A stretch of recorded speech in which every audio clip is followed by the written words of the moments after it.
దేవుని వాక్యమును ఆత్మ ఖడ్గమును ధరించుకొనుడి. ఎఫెసీయులకు రాసిన పత్రిక 6:17. రెండంచుల ఖడ్గము వాక్యానికి సాదృశ్యం. ఆత్మ ఖడ్గం పరిశుద్ధాత్మకు సాదృశ్యం. శోధన సహించుటకు, కీడును జయించుటకు, అపవాదిని ఎదిరించుటకు, చీకటి శక్తులను కూర్చుటకు దేవుని వాక్యపు ఆత్మ ఖడ్గమును ధరించాలి.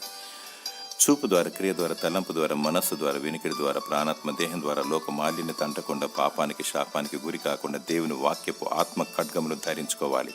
అనేకులు మనుషులను ముఖస్థుతి చేస్తూ ముందొకటి వెనుకొకటి మాట్లాడుచు కక్ష, క్రోధము, ద్వేషం, మతమత్సరము, కలహము, భూతులు, అబద్ధాలు, వేషధారణ, అల్లరితో కూడిన ఆటపాటలలో తులతూగుతూ లోకంతో కాంప్రమైజ్ అవుతూ సాతానుకు ముద్దుబిడ్డలుగా ఉంటూ ఆత్మీయంగా చనిపోయి జీవిస్తున్నామన్న పేరు మాత్రము కలిగి నటనలో జీవిస్తున్నారు. వేషధారణ బ్రతుకుకు స్వస్తి చెప్పు. దేవుని వాక్యమును రెండంచుల ఆత్మ ఖడ్గమును పట్టుకో. దేవుడు నీ పక్షాన యుద్ధం చేస్తాడు. దేవుడు నిన్ను ఆత్మీయంగా బ్రతికించునుగాక. ఆమెన్.